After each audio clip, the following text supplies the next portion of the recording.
Robert on the left and Polly on the right choose their teams and set up the arena.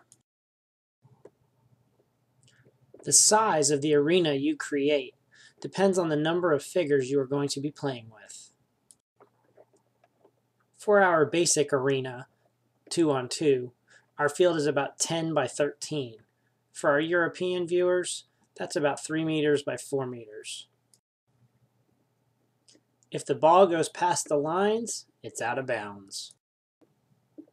To start the game and find out who gets to kick off, we put the ball in the middle of the field. Each person pushes one figure towards the ball. Whoever is closer gets to kick off. Use your foot to make your figures run across the floor.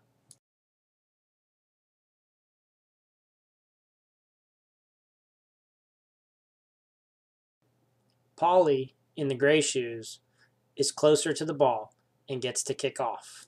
He places one figure beside the ball to control it. Figures have control of the ball when they are no more than 1 foot width away from the ball. He now places his remaining figures on his half of the field. Now Robert, in the black shoes, places his figures on his half of the field. His figures have to be at least 1 step away from the ball.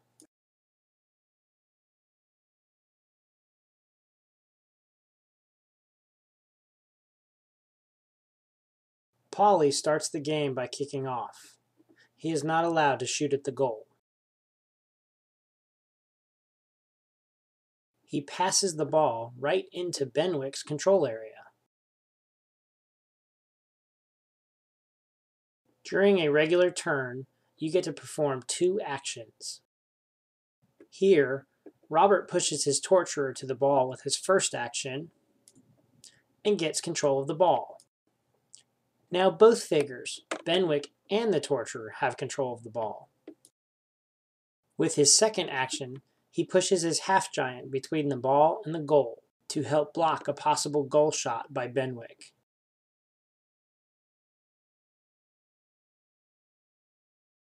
Now, Polly, with his first action, could pass the ball to his side girl and have a free shot at the goal with his second action.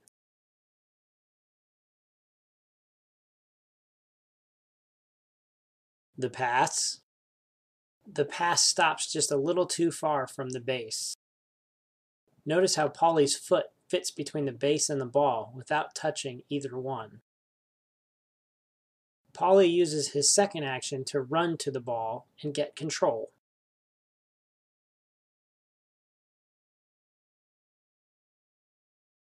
Robert is able to slip his torturer between the 2 defenders and get control of the ball also. He then uses his half-giant to block a possible goal shot. All 3 figures now control the ball, but it is Polly's turn, so his side girl can play the ball first. With his first action, Polly plays a pass to Benwick. The ball stops in a good position for a long-range goal shot. Before taking his second action, Polly has to announce a goal shot and wait until Robert is ready. Robert may try to block the shot with one leg.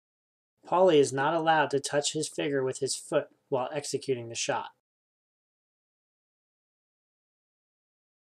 He scores!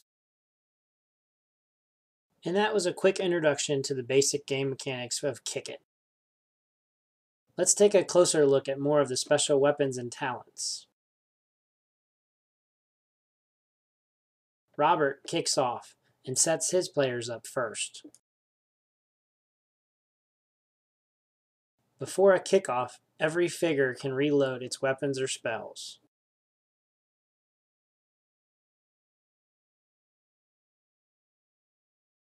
Once Robert is done setting his figures up, Polly reacts with his own lineup, setting them at least 1 step away from the ball.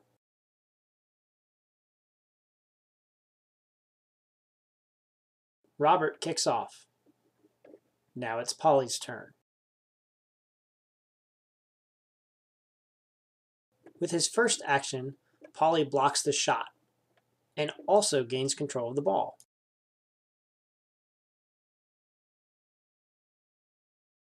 With his second action, He blocks the running and shooting path of the half giant. Robert passes the ball into open space with his first action, and then with his second action tries moving his half giant to the ball. He comes up just short, and the ball is not in his control.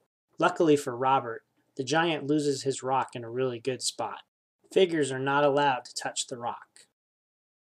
Since Polly can't get to the ball, he catches the torturer with Benwick's chain attack in his first action.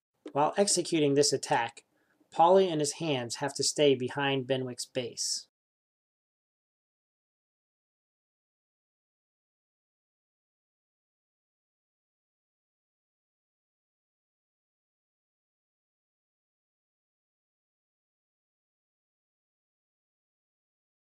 With his second action, Polly runs around the rock, but he has to be careful not to touch it. The half giant may throw the rock when he has it on his base. In order to get it back, he must move into the control area surrounding the rock. The rock may not be thrown directly at other figures. However, it can be thrown into their way to block their path, or thrown at the ball to move it or separate it out of someone's control. If a figure loses the rock while running, he will have to pick it up on his next turn.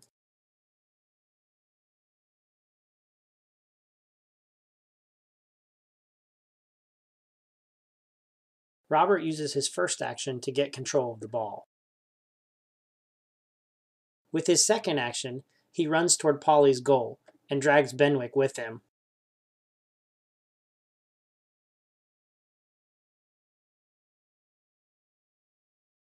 Polly moves his figure to both block the shot and get control of the ball.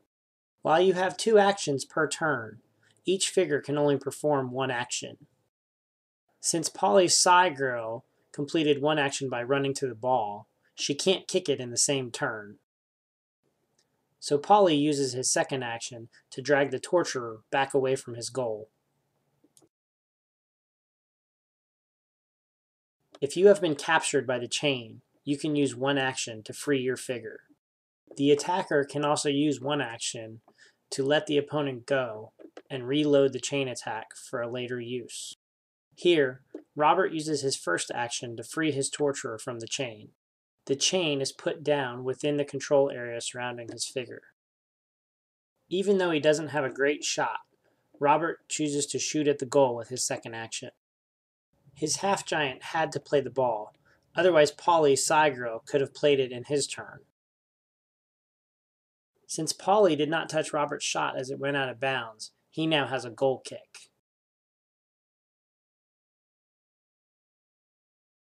The ball is put in the goalie area, and a figure is chosen to execute the goal kick.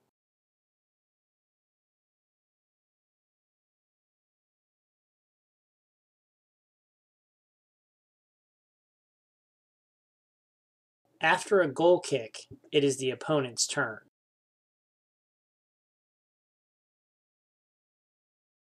Nice goal kick. Now it's Robert's turn, and he's going to try and gain control of the ball without pushing it out of Benwick's control. While Robert did not push the ball out of Benwick's control, his figure touched Benwick, and that's a foul. Everything is put back how it was before, and Robert's turn is over. During an advanced game, fouls are punished, but the game continues on and figures are not reset. Watch the Advanced Rules gameplay video to see this in action.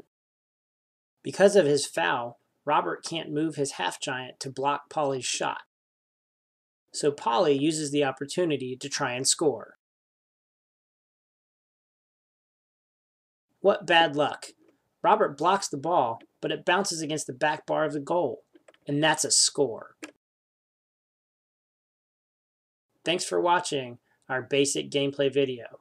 And stay tuned for bigger, bloodier, and more advanced gameplay videos that are going to be coming up soon.